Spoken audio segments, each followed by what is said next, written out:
okay too. Today we're interviewing Steve Avgerinos, and the interviewer is Mike McGregor from the Grand Valley State University's Veterans Oral History Project. Steve, to begin, when and where were you born? Chicago, Illinois, April 27th, 1949. Mm-hmm. And did you spend your childhood in Chicago? Yes, sir, I sure did. Grew up on the south side. On the south side. White Sox fan, I presume, huh? Halfway through, halfway through my life. Now I'm a Cubs fan. Okay. And what did your folks do? My father was of Greek descendant and worked in a laundry. My mom took care of all 8 of us kids. So you had 8 siblings. How many boys, how many girls? 4 and 4. And where were you in the mix? I was the third oldest. Okay. Third oldest. Yeah. So as the third oldest, you had a lot of responsibility at that time. Not as much as the first 2, but yeah, Okay, I got my fair share. And did you go to school in Chicago then? Yes, I did. Yes, I did. Over on 79th and Jeffrey. At that time, it was called Our Lady of Peace. We were raised Catholic, and I graduated from St. Francis de Sales, 1967. 1967. Mm-hmm. And when you graduated from high school, how much did you know about Vietnam when that was happening? It was pretty fresh, and I remember distinctly 2 guys that went to school with, grammar school with. Dave Rozak was one of them, and Bill, can't remember Bill's last name, but they were over there a short period of time, and we were just freshmen because they were a year ahead of us, and they graduated high school, and then we got word that they were both killed. Oh, that's too bad. So, did you follow it in the news and that then? Yes, I did. Okay. At some point after high school, then you're subject to the draft. What happened? Well, at that time they were still issuing draft numbers, a lottery, if you will, I guess it was called. My number came in the mail. My number was 13, so I didn't want to sit around and wait. I decided to go ahead down there and register and enlist, basically. Did you enlist in the Army, or did you just volunteer for the draft? For the Army. Okay. For the Army. And when was this? When did you get your draft notification? It was late in the year because I actually went in the day after Thanksgiving, 1968. Okay, day after Thanksgiving, 1968. Yeah. Okay, so you enlisted. You're Yes. going. Where did they send you to basic training? Fort Leonard Wood, Missouri. Okay. Pronounced Misery at that time. Lucky you, yeah. Okay. And what was your impressions when you got to Fort Leonard Wood? The whole process was basically dehumanizing, break us down to do what they wanted with us, build us up, or get us to do what we needed to do when we needed to do it. Mm-hmm. Did you have any difficulties with your basic training? A lot of anger, a lot of frustration, ended up with a broken thumb. Did the broken thumb result in your being recycled then, or? No. Just taped it up and moved on. Okay. And were your training cadre, were any of those Vietnam veterans that you know of? I don't remember, honestly. Okay. Was Vietnam stressed during your training? No, not until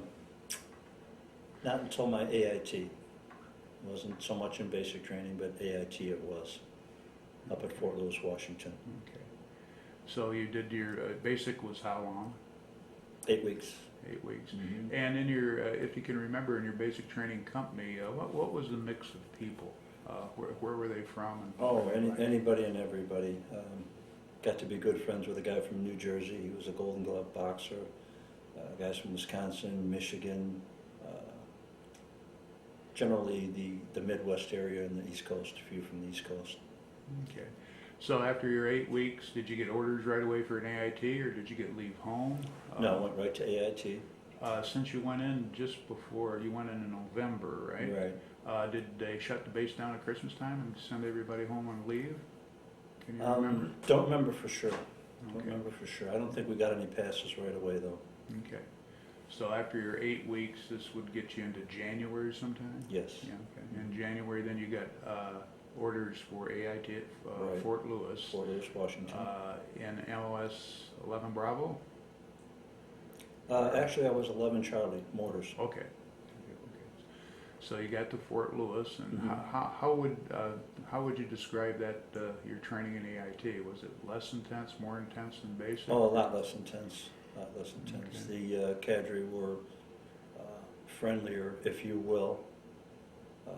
They were a lot younger too. They weren't real long-term experienced veterans.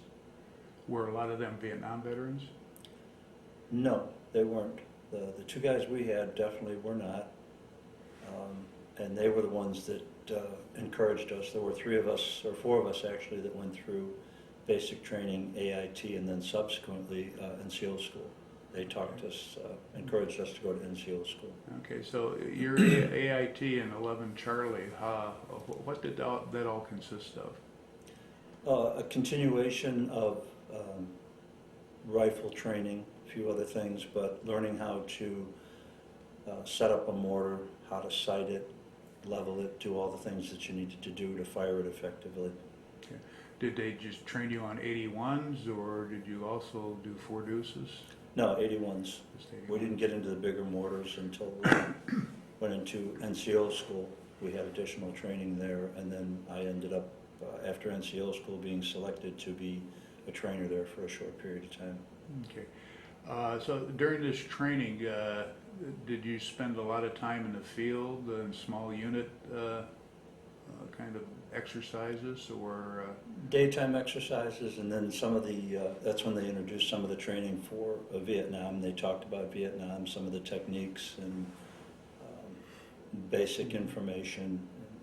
That was one of the things that I talked about in the book Troubled Hero, because we ran out of ammunition on one of our exercises, and it was really pretty silly because my cousin had just gotten killed in Vietnam, and the cadre were out there, and we told them we were short on ammunition, so they just told us to go out there and say bang bang and pretend like we were shooting the enemy, and it was just really, really ridiculous.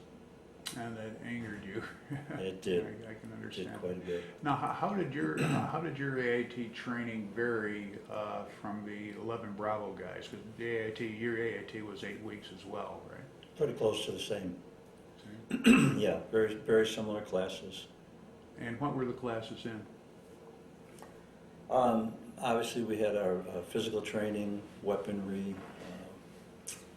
I don't remember too much of the others. How to read the compasses, night training, you know, those types of things. A lot of land navigation and Correct. that kind of stuff. How to read a map. Okay. And with your mortar training, did you do all the jobs from you know, like the FDC work, the plotting, firing coordinates to? Yes, we had to learn all the different phases. Okay. All the different phases. That's correct. Okay. I've forgotten most of that. Yeah, that's so. Yeah, it's been a few years. Been a few years ago. Yeah. So, what did you enjoy best about AIT? A little bit of camaraderie. As I said, there was 4 of us, and we had spent most of our time together, got to know each other pretty well. And, you know, the learning process, understanding what the eventual outcome was going to be, most of us knew we were going to get orders for NAM. So we spent as much time together as we could. Okay. And was the AIT structured with less discipline? Did you have more free time you know, when you didn't have exercises? Yeah, we at sure night? did. And, We sure did. was the harassment about the same or less? No, than no, basic? it was a lot less intense. Yeah, basic, as I said, dehumanizing was the best word I could think of. They got us coming off the bus. Yeah. Okay, so you finish AIT, and then did you get orders immediately for NCO school, or? Yes, we had do signed up. Did you sign up for NCO school? We signed, yeah, we volunteered for NCO school, went down to Fort Benning, Georgia, and Okay. spent, I want to say that was another 8 weeks, I believe. Okay, and what did that training consist of? That was, NCO school was all about leadership training, a lot of different phases. So We learned, again, we went over how to read a map, use the compass, those types of things. Given different classwork, certain situations, one of the leadership courses, we were, each of us charged with being in charge of a group and had to go through obstacle courses and make split-second decisions on what to do and how to do it. And that was a real eye-opener. It was very intense. And what was the training cadre like there? Were they Vietnam veterans? Yes, most of them were. They were very good. And they would you say they were all fairly seasoned NCOs, or? Yeah, they were disciplined, but the good part about that was that they would be hard on us during the training, and then afterwards sit down and say, okay, well, this is what we observed, this is what you need to work on, those types of things. So they gave you almost immediate feedback in yeah. terms of that. Yeah, they did. And how many were in your training element in the NCO school? Oh my goodness. Trying to remember now. Everybody was in alphabetical order. Oh, was the group as big as your like AIT training company Yeah, or basic training at company? least as big. Okay. At least as big. So they were pushing through a lot of people. Yeah, they were. Yeah, that's why we were called shake and bakes. Okay. Yeah, just so they don't grade you too thickly, huh? Yeah. So, what did you like most about the NCO school? Now, you knew you went into it. You knew when you came out you'd be an E5, right? Right. In the rank. And what was the most challenging part for you? That leadership course, having to make those decisions, that really stuck with me because I didn't do as well as I had hoped, and part of that had to do with the fact that I didn't want to leave a body behind. They would call out and say, okay, he's dead. Now what are you going to do? And I wanted to bring the body, and they said, no, you've got 4, 5, 6 other men, whatever it was at that time. You need to keep those men alive. Now, did you have any second thoughts about your decision to go there, once you found out that you're making some life and death decisions, possibly with the people that you're leading? Did that scare you at all, or? No, I didn't. Because I couldn't put it in the proper perspective with what was actually going to happen in Vietnam. Okay. It was more like going through grammar school, high school, and then a college course. It was like an academic exercise at that Exactly, point. exactly. And then once you get to Nam, it's a whole different ballgame. Right. It really is. Then you realize the intensity of it, the impact you can have. So did many people wash out of the Shake and Bake school? The No, NCO not school? too many. We had a pretty good group. And those that did, do you know why they washed out, or? No, I honestly don't remember. I don't remember anybody really dropping out. There might have been 1 or 2 that had family emergencies, but they weren't failures. They had to leave and then would come back. And they were recycled later through there, right? Exactly. Yeah. Okay. Okay, then you graduated, you were a newly minted E5. Yeah, that was hot with stuff. What, 6 months of service, 7 months of service? Yeah, something like that. Yeah, okay. Something like that. And then what happened to you? Where did you go from there? I got orders for Vietnam. Okay, did you have any, you didn't have a intermediate assignment to practice your leadership No. in a training group or not? So you got orders for Vietnam? Yeah. Now, I had a prior, little bit of leave, and then it was time to go. okay, was that the first leave that you got once you No, I completed had NCO to school? leave in between that. Okay, In between that, so you yeah. had to leave maybe after AIT, then you Yes. went to NCO school, Mhm. and then you got orders for Vietnam. Yes. Did you get orders for a specific unit, or did you know where you were going other than to Vietnam? No, I don't think so. I don't think we got assigned until we got over there, and then they split us up. Okay. Now, going there, you went home on leave, Mm-hmm. and where did you have to report to after that? Oh my goodness, I'm trying to remember. Had to fly out of Chicago, I believe, and then we ended up California, and then from California, military aircraft from there. Did you go to Oakland? Yes. Repo Depot in Oakland, and then Yes. they flew you to Vietnam. Where did you, when did you leave for Vietnam? Well, I got in country November '69. So, yeah, it was just about a year by the time I finished all my training and leave. Okay, so but between all the training and that, you had about a year? Just about a year stateside. Okay.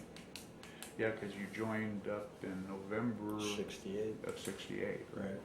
And where did you arrive in Vietnam? Phu Bai, I believe.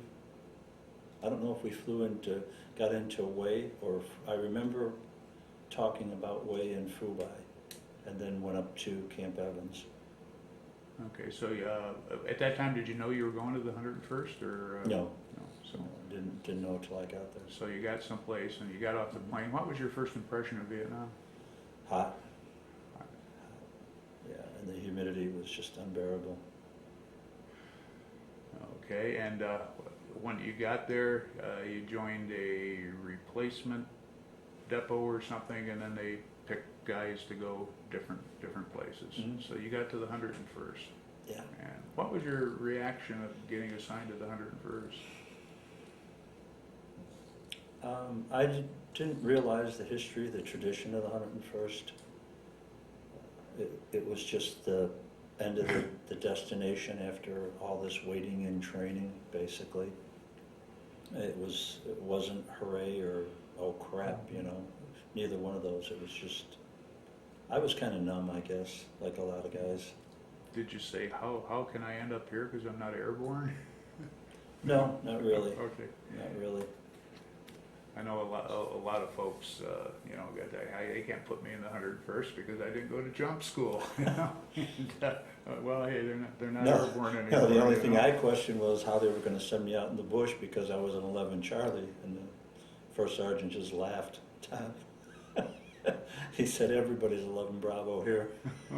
That's when you joined. So we got in country, process, Yeah. got your gear, and then you Yeah. went up to Camp Evans. Yes. Was it? And how were you received in Camp Evans? Very well. Very well. Did you have any initial in-country training to, you know, kind of prepare you for the reality of the I situation? don't remember if I did, honestly. So you got to get Camp Evans, and then you were assigned to Delta, Mhm. first to the 506. Correct. How were you Second received platoon. in the unit when you got there? Pretty warmly. There were a couple of guys that took me aside. Tim Runyard was one of them. We talked. Tim was a Spec 4 at that time. There was another sergeant there, Terry Hanley. He was just leaving. Very sorry to see that. He was the platoon sergeant, but he was just leaving at that time. Seasoned vet. I could have used some guidance from him. So I had to rely on Tim Runyard and Lieutenant Fletcher. Okay. So you got there, and did any of the guys kind of resent the shake and bake coming here when I've been pounding the bush for 8 months, and now here's this young guy telling me what to do? And I think they might have, but nobody said anything. okay. Nobody said anything, really. And you feel you were accepted very well in Yeah, I the do. unit? And that Yeah, kind I of do. thing? So now that you're with Delta, what happened? What did you do? I have to tell you very honestly, my memories are sketchy. Okay. They Yeah, really are. That's fine. Yeah. Very sketchy. Got settled in, got all my gear, got some help with my rucksack. I don't remember who it was, but how to pack a ruck, you know, what to carry, what to get rid of, basics. I think everybody pretty much did at that time. And started going out in the bush. Around Evans, or did you go into the high country right away? No, we got flown out into the high country right away. I believe it. We weren't in the mountains right away. Captain Skinner was RCO at that time when I first got in country, and it wasn't too long. I want to say probably about March first time we got hit, if not sooner than that. And I was on the radio, I was on watch that time. And I remember getting the call. You could hear the firefight when they got hit that night. So that wasn't us directly, but that was my first real experience. So we weren't that far apart, so we had to hump over there, pick up everything and haul ass over there and go get them. So you were monitoring that on the net, and then you... Yes. Yeah. Now, your responsibilities when you were assigned to your platoon, when you were a squad leader? Yes. How many people in the squad? What did the squad consist of, and what kind of weapons did they have? Three squads, M79 grenade launcher, M60, M16s. I don't remember anybody carrying pistols at that time. Did you have a radio operator? Yes, RTO. So he basically Yeah, was that your was, shadow for... that was Little David. Okay. Yeah. Well, he was with Lieutenant Fletcher. He stayed with him. But as a squad leader, did you have a radio in your squad? Yeah, that was our second platoon. Yes. Okay. Yeah, not our squad, our second Okay, platoon. you just had a radio in the platoon and not the Yes. squad. And when you get there initially, were your operations more, company size, platoon size? Company size. Okay. Yeah. Okay, so you were operating in the hills around Evans Yes. to the west of Evans. Initially. And, Yeah. how long did you do that? I want to say 4, 5, 6 weeks. And then I believe the first fire base we went to was Rakkasan. That's the one that I primarily remember. So we were, I believe we were on Rakkasan, Catherine, and Maureen was where we got hit. We were on Rakkasan twice. Okay, and could you describe what the typical fire base consisted of? Yeah, huts, sandbags, take the old ammo crates, fill them up with sand, stack them up, dig it in. Artie was usually set up there. And Perimeter with concertina wire. And when you were at one of those fire bases, did you operate out of that then? Yes. Yeah. Sometimes we would stay there to protect the fire base itself, but usually we would go out there a day or two, get supplied, and then hump off the fire base. So while you're on the fire base, you provided security and Yes.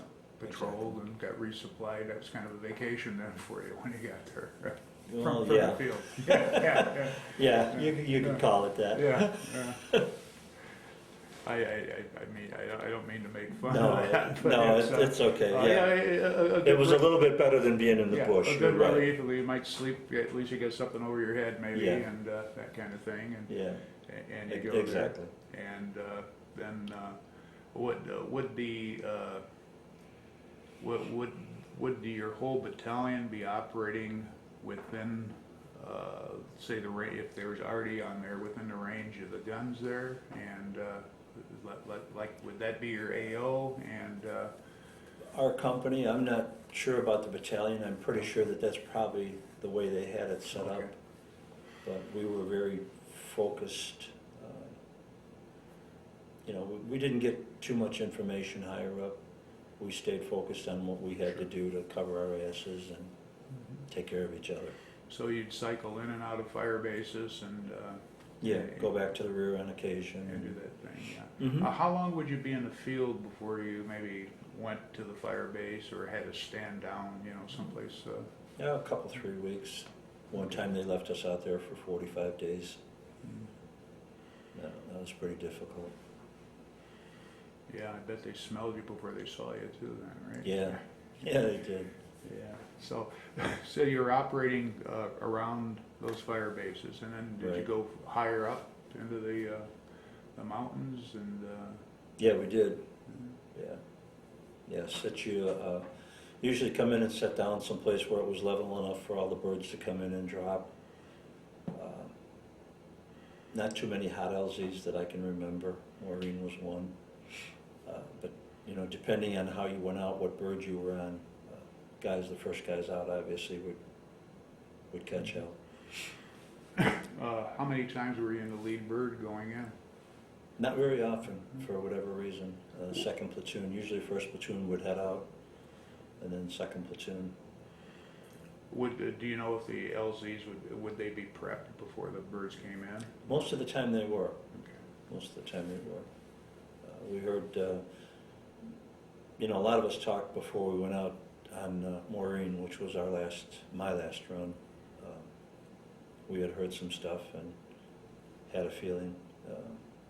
One of the things we used to talk about was the Kit Carson Scouts.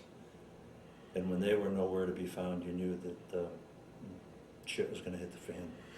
Did you normally have a Kit Carson with you? Yeah, most of the time we did. He didn't come out that trip, so we knew it was going to be a fun run.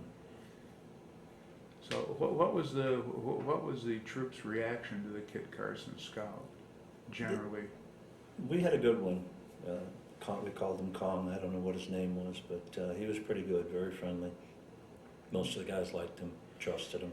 Was he a Chuhoi or a defector, or was he just an Arvin guy, or? Chuhoi, I believe. Okay. Yeah. So, but you would have a bad feel when he got sick and didn't want to go, huh? Or Yeah. whatever. Yeah, they told you quite a bit. They knew what was out there. You're local, and they knew the people in the surrounding Mhm. areas, and they heard more than we did, obviously. Well, did your leadership react to maybe their absence, or No. did they look at that as a barometer, or saying, hey, maybe we're not going to go there? No? We were going come hell or high water. Yeah. Okay. Okay. So you were there now. As you became more seasoned, people obviously all accepted you, as your rank and that, Yes. and as your confidence grew, Yeah. and that type of things. What kind of challenges did you have in leading your squad? The biggest difficulty was, I guess for me, was having to make sure that I could depend on people that had been there before, knew what was going on, to trust them, to learn from them. I had confidence in our Lieutenant Fletcher. Some of the guys didn't. Why So didn't they have confidence in him? they didn't really know him. He was a very closed individual, and he and I got to be close. We talked about different things. He had gotten a Dear John letter. He didn't want to be there in the first place. He kind of went sour on the war, and he told me that his heart wasn't in it anymore. Okay. So Was he ROTC or OCS or? OCS. OCS. Mhm. Okay, so. He was a good man.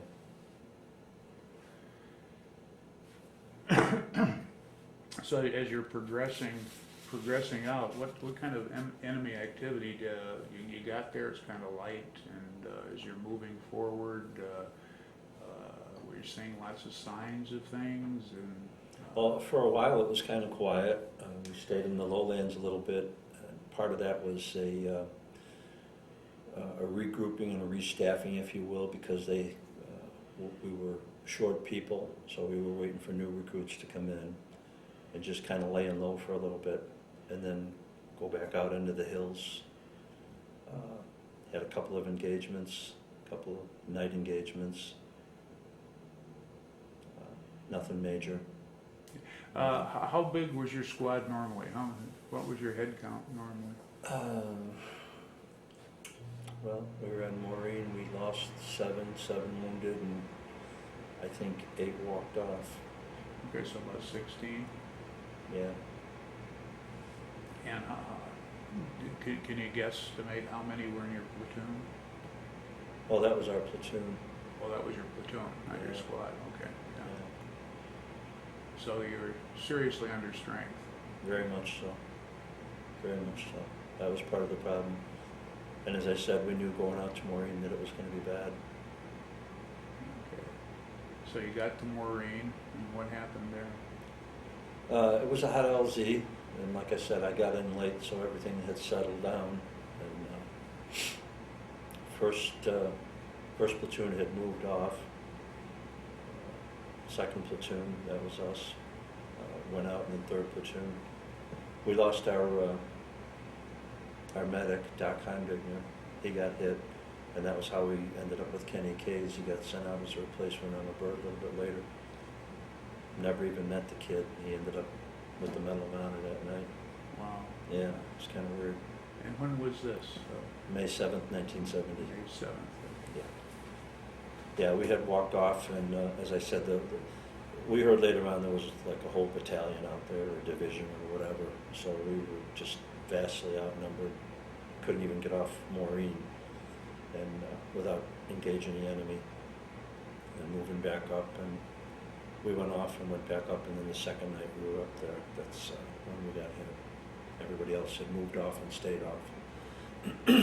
Did you have any second thoughts about moving back up to a position you guys were in before, or? I didn't. I thought we were better off on the hill. Lieutenant and I had talked about it. There's conflicting stories about whether he had orders to go back up there or he decided to go back up there on his own, because they were, the enemy was actually familiar with the fire base itself. You know, having previously been fully staffed, they knew what it was. So we just figured we had a better chance up on the hill than we did anyplace else. On high ground, yeah. That does make some sense. So, Yeah. so then after Maureen, did you pull down did you go stand down, or? I had both my eardrums ruptured, so I got sent home. Oh, okay. So that was my $1 million wound. Okay, so you, and that was in May 7th, May 7th. 1970. Okay. Yeah. As I said, we had had a couple of engagements before that, Yeah. but nobody got wounded or killed. We were very fortunate. Okay, now you had the eardrums ruptured, and so Yes. what, did medevac you out then, or? Yes. Okay. And where did they send you when you got medevac out? We went to Japan. Ended up in Japan. We had a stop in between. We went back, but I don't know what hospital I was in. Right. I don't remember. Yeah, so they passed you, probably went back to Evans, probably another hospital, Right. and they triaged you and said, you gotta Yeah. get out of the country. So Yeah. how long were you in Japan? A very short period of time, a couple, 3 weeks, I think was all it was. Okay. And as I said, I don't know what happened. I don't know why. I can't remember. Yeah. Well, and that's not an unusual occurrence. And so you were in Japan, and where did you came back to the States? Yeah, where came did back you to go Great there? Lakes Naval Air Base, Okay. and I was there like 4 to 6 weeks. Right in your hometown. Yeah. Huh? Yeah. Yeah, it was kind of nice. Yeah. I ended up with Nurse Ratchet, though I couldn't go home that day. Oh, really? Yeah. Man, she was a mean one. And you just had a problem with communication with Yeah, her. yeah. Well, at least you kind of had an excuse. I didn't hear your admonitions. You Yeah. know? Yeah. And so you, after Great Lakes, then where did they? I had already some send time you? left to serve. That was May, so I ended up back at Fort Leonard Wood as a training instructor. Okay. Yeah. And when did you make E6 then? In Oh, you made that in Yeah. Nam. Okay. Yeah. So you were really on a fast track then. You got there as an E5 in November, and by sometime before May, you were an E6. Yeah. All you had to do was stay alive. Yeah, that's. As an E6, did your responsibilities change? Were you more of a platoon sergeant as opposed to a squad leader, or No. just gave that to you? Yeah. We were short bodies and they didn't have much else, so that was how you got promoted. So as a training instructor at Leonard Wood, what, a basic training unit, or? It was just showing films and doing odds and ends because they really didn't have a place for me, but I had to serve the rest of my time. Okay. So I just kept an eye on the barracks, and some new people would come in, and if they needed to show a movie or something, I would set it up and run it. Okay. Yeah. And you completed your tour Yes. there. Mhm. During that time, were you exposed to any of the anti-war movement or protests in Chicago, or? No, didn't get to see any of that. Okay. No, we heard about it when we were over there and talked about it, and no, there was pros and cons. Some people felt that they were doing the right thing. Others of us just really didn't care, thought it was all wrong. A lot of racial tension. Now, when you do racial tension, could you describe that for me? I grew up on the south side of Chicago, so I had grown up with a lot of African Americans. Yeah. Some friends, some not so friendly. But they were very vocal about this not being their war. They didn't belong there, they shouldn't be there. And not all of them felt that way. But there was a handful that they felt very strongly about that. So it made it very difficult. Were they, while you were in country, did that feeling, did that manifest itself out in the field, or just when you Just stood in the down? rear. Just Yeah. when you got back? Yeah, we'd get drunk, get stupid. Yeah. What would, generally, what was the racial complexion of your unit when you were in the field? Predominantly Caucasian. Had one Puerto Rican. He got sent to the rear, got into an argument with somebody. I sent him in the rear. I thought he was dangerous. And I think we had probably half a dozen African Americans. Okay. Now, you had this individual who you felt was he's a troublemaker or whatever, this Puerto Mm-hmm. Rican guy, and you sent him back. He and a Caucasian got into an argument, and they had their M16s pointed at each other. Oh, okay. So, what do you think? What did they do in the rear when they sent him back? One of them got assigned to permanent KP duty, and I don't know where Shorty ended up. So both of them were sent back. Oh yeah, I didn't want either one of them in Okay. our unit. Okay. I sent them back. And even though you're low on your head count's not what it should be, They were more dangerous than the enemy. did you get any flack from higher command about sending able-bodied riflemen back to the rear? No, they understood. Okay. Understood completely. Yeah. How about drug use? Did you witness any of that? Oh yeah. Yeah. I shared in it. I will tell you that very honestly. In the field or just when you were back in the area? Just in the rear. Yeah. No, you didn't do that out in the bush. Didn't do it on the fire bases. Did you witness any of it out in the field or? No, Okay. no, we did not. So it was basically when you stood down, Stand down, in yeah. a basic. Yeah, Relatively as soon as we hit the secure area. chopper pad, we had to put our rucks down with all our weapons, hand grenades, everything, set it aside, and they would always have cold beer waiting for us. So go get a cold beer and a shower, and then later that evening, we'd fire up a bolt or two. When you said out in the field, you talked somewhat about the anti-war movement. Mm-hmm. What was basically the consensus of it? Did they? We were with the angry. guys? We were angry. We were over there risking our lives, and they're out there protesting. Just kind of pissed you off. Okay. Looking back at your training, I used to, several of the African Americans, not all, but many of them felt Mhm. this wasn't their war, this kind of thing, they shouldn't be there. Do you recall if that attitude was prevalent with any of the African Americans that you went through training with, basically, through basic or AIT? No, we didn't feel it there because I think that most of us that time, as I said earlier, couldn't put into perspective what was waiting for us. Okay. This was all academic stuff, if you will. Okay.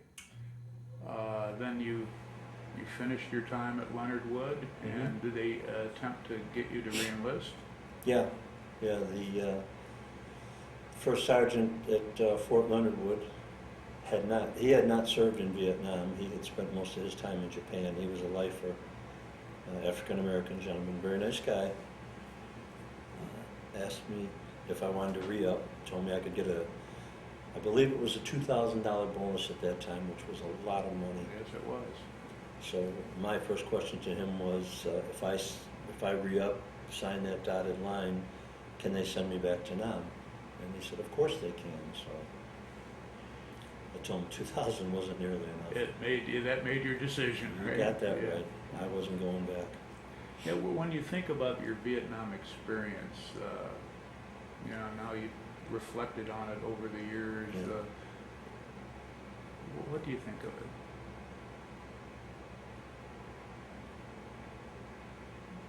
I can't say that I'm glad that I went. I regret. I regret not being a better soldier, a better leader. When you lose 7 men, it stays with you. Yeah. It stays with you. When you hear somebody calling your name and you can't help them, Yeah. another day goes by, I don't think about Yeah, and unfortunately, that's the hidden cost of the endeavors that we did. That, only people that were there can really understand. But I'm sure those guys are proud that they served with it. I'm sure they it. are. Hopefully. And I think about these young kids, read the paper and listen to the radio and watch the TV. It kills me. yeah. It really does. When we went into Iraq, when Iraq started, did you get some of the kind of a resurgence of some of the feelings?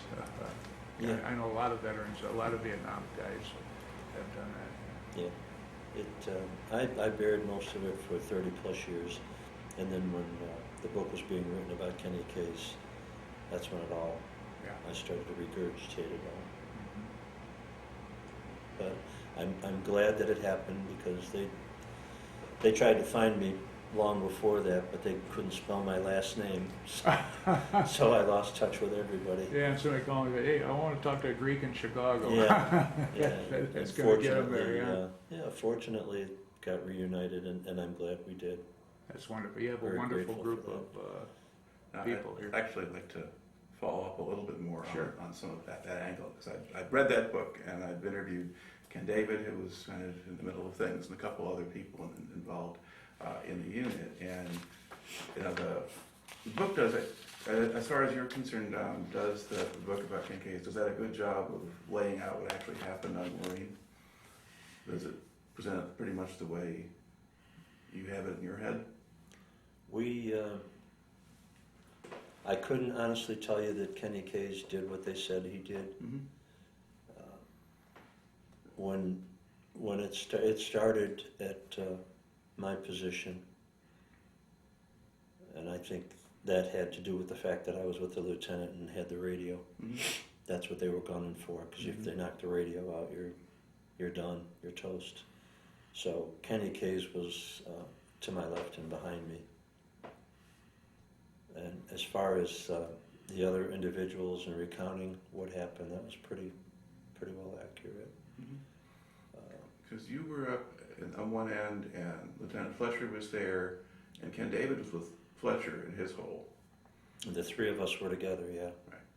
And then when the shooting started, Fletcher was hit pretty much right away, or early on? The first satchel charge landed in front of me, and I scooped it off, and it went off, and did what I could until my weapon jammed. And then the lieutenant got hit. He was just to my right. Mm-hmm.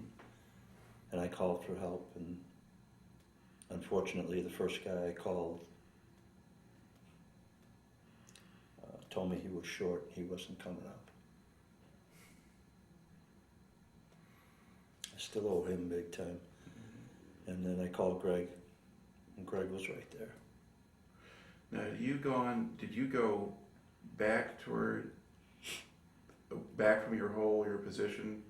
Greg Phillips came up and took my spot. Okay.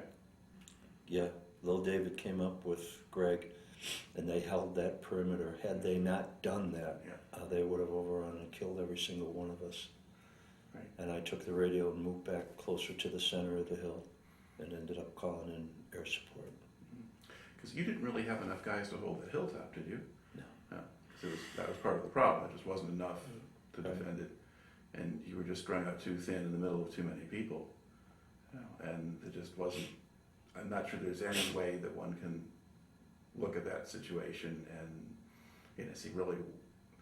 As a sergeant, there really wasn't a whole lot else that you could do from there. I mean, the man got hit, but that wasn't because you put them in the wrong place or told them to do something stupid. No, I understand that, and I've gone to counseling and talked to people, and I know what they say, Yeah. but when those are your men, Yeah, well, you're still losing them, yeah. And so, and now, so you say, we're looking now at, okay, we're sending people over to Iraq and to Afghanistan and that kind of thing, and in multiple tours too. Which is true. But on the other hand, I mean, as they come back now, do you see a difference in the way that they're being treated as opposed to the kinds of receptions that you guys got when you came back? they're being welcomed home, and for a long time I resented that. I guess I did. As I said, I buried most of it, but then when the book came out and started to talk, I realized what a raw deal we got, if you will. And it's nice that these guys and girls are being welcomed home. My biggest concern is that the multiple tours and the post-traumatic stress is so high, and the fact that our technology and has improved so much. The walking wounded are incredible. A lot of us died because we didn't have the facilities and didn't have the technology that they have right now. So I don't know what's worse, honestly, sometimes. And the rate of suicide is incredible. That's what scares me more than anything. Yeah. It's a reminder that war is just in the end a very bad business. And people should know, and ultimately most Americans today don't have any exposure to even just the military, let alone anything else. So we need to record these stories. And I guess before we close out, I guess, can you tell us a little bit about what you wound up doing then in civilian life after you got out? Look for a job. I drank a lot, did some drugs, smoked a lot of reefer. Didn't want to do anything for quite some time until my wife finally told me to get off my ass and get going. Wanted to start a family and get things going, so I did. Ended up going to work with, I actually went back to a job that I had before I left, working in a grocery store, and eventually ended up with my dad at the laundry, because my grandfather came from Greece and started his own laundry. And funny thing is, I was the last one in the business because my brothers and cousins, including the one that got killed in Vietnam, had all been there before me. I swore I was never going to go work at the laundry, and they're all out of it now, and I'm still in it. So, All right. one of life's little ironies. But I haven't missed a paycheck in 40-some years, so That's great. doing okay. That's great. That's fantastic. Doing okay. Well, thank you very much for sharing your story with us. We really appreciate it. Thank you.